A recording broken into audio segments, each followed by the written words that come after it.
Good morning. It's time for a garden tour. Come join me.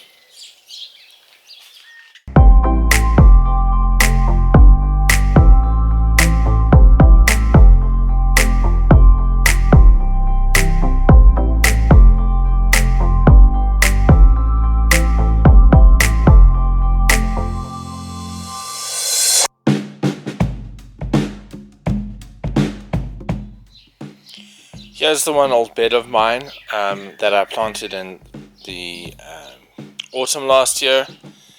As you can see, these things are kind of going wild. These two Romanesco broccolis actually haven't bolted yet, which is interesting. They haven't even formed a head yet. But over here I have a cauliflower that started forming a great head, but I think it was just got too warm and it bolted. So you can see it's not all closely clustered together. And then over here I have really a red mammoth cabbage. It hasn't bolted yet, but I'm not sure what it's doing. Here's an old cabbage that bolted. The bees have been enjoying the flowers, so I kind of just left it. And that one's also bolted. And this one's actually forming a bit of a head, which is interesting. So the cabbage leaves are out. I need to spray everything with BT again. And then on this side, these are my two corn beds. And as you can see,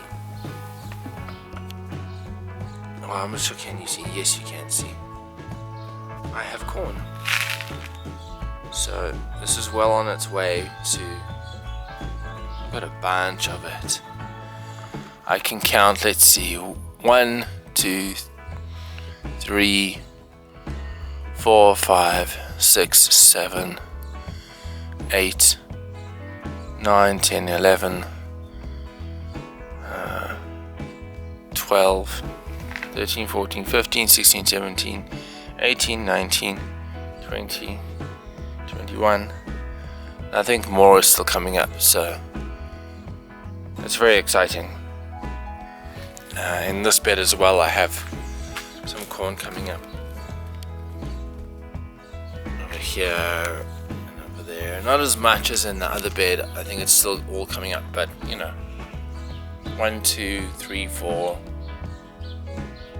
5, 6, 7, 8, 9, 10, 11. You know, very exciting. And then these are my beans, which are looking pretty good. It seems to be a bit spotty in terms of germination. Some things germinated well, others didn't. And then the dogs ran through here the other night. I forgot to close the gate. But the beans are doing pretty well.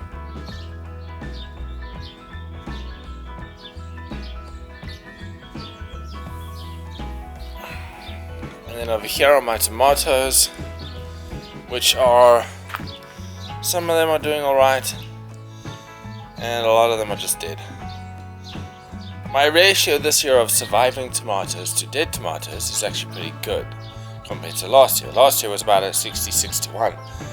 This year it's what? About a 1, 2, 3, 4, 5, 6, 7, 8, 9, 10, 11, 12, 13, 14, 15, 16, 17, 18, 19, 20, 21, 22, 23. Like a 5 to 23, so yeah.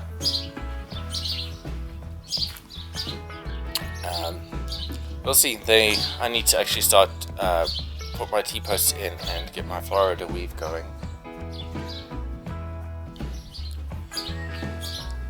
And then on this side is my peas.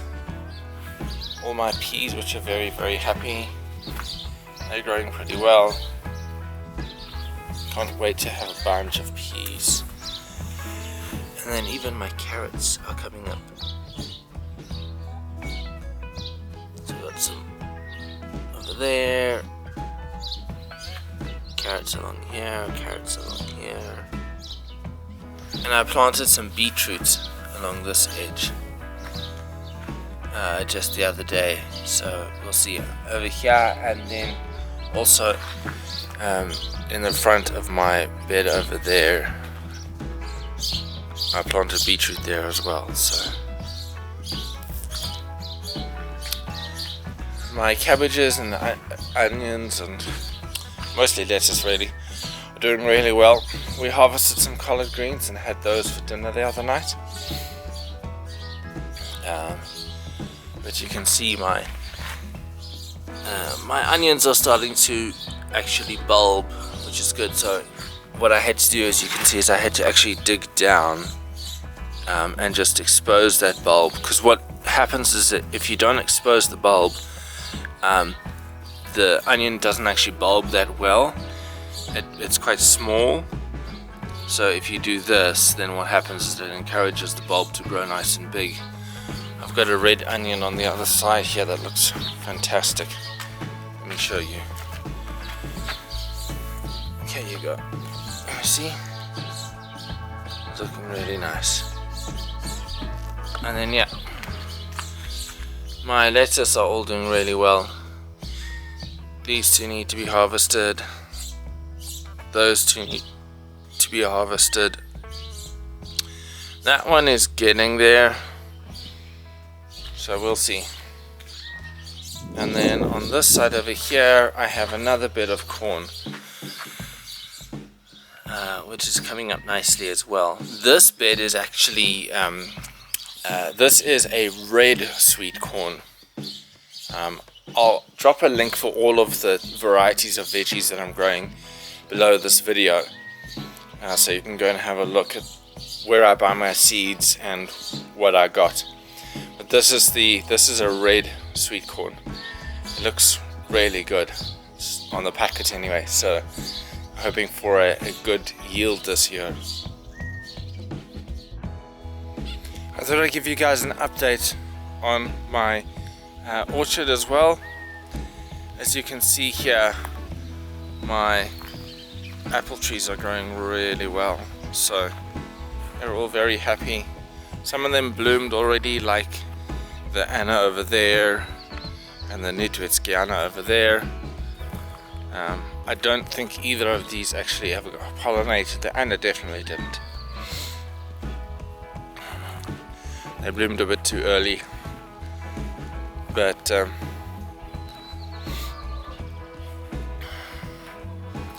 as you can see, the apple trees are doing really well. They're enjoying it. The weeds are also doing really well. My kids are actually busy weeding here. They get rewarded for weeds. 100 weeds, no? Yes, 100 weeds. 100 weeds is $15. And my mulberry bushes that I thought were going to die because of the frost that came through, and they had a bunch of leaves and buds on them, and then the frost killed them. But the bushes are growing.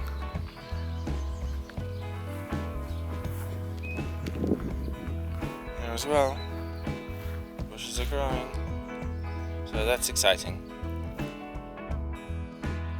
One of the other trees that we planted this year is a pomegranate tree. This is a cutting from a pomegranate that was planted near Tucson in, I think, the 1880s or the 1820s. Was it the 18? I think it was the 1820s actually, by Spanish missionaries.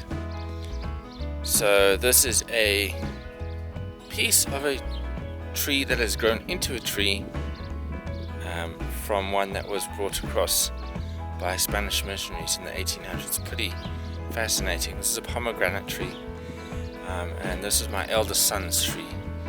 He loves this tree, and this one unfortunately went through. It was looking great, and then we had that frost that I spoke about earlier, and it just seemed to kill the whole thing. So I just pruned it down pretty significantly. It was a lot bigger than this, and I don't know if you can see that, but we've got little buds growing.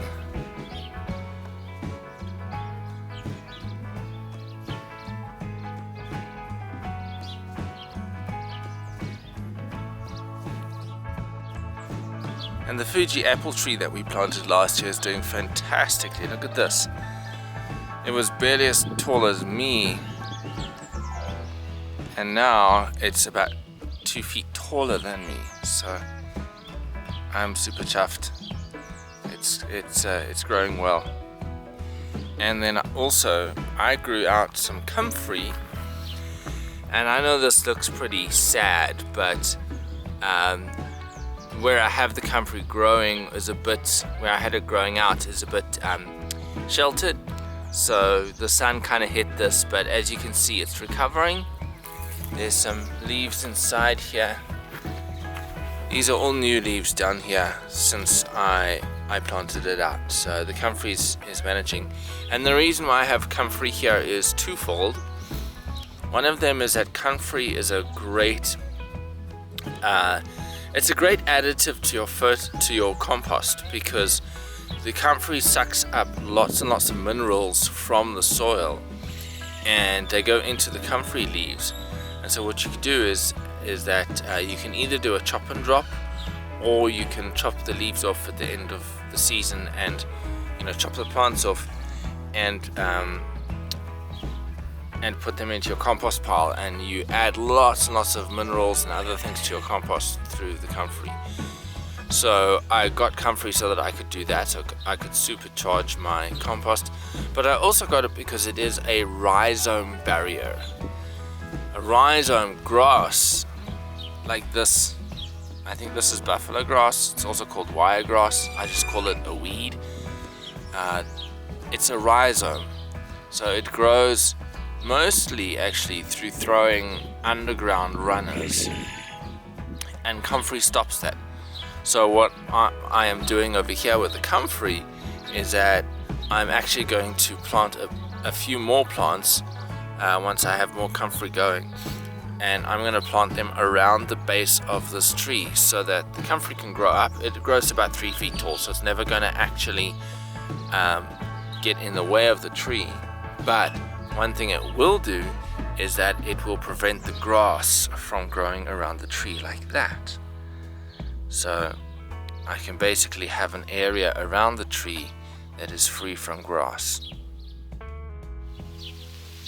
Well, thanks for coming along on my garden tour today. I really hope you enjoyed it. If you want to see more content like this, don't forget to hit that subscribe button and click the notification bell and select all notifications so that you get notified of when I release new videos. Talking of releasing new videos, next week I have a video on how I make compost in less than a month. So you're going to want to subscribe to watch that one. Alright, that's all from me today, and I will see you in the next video. Bye!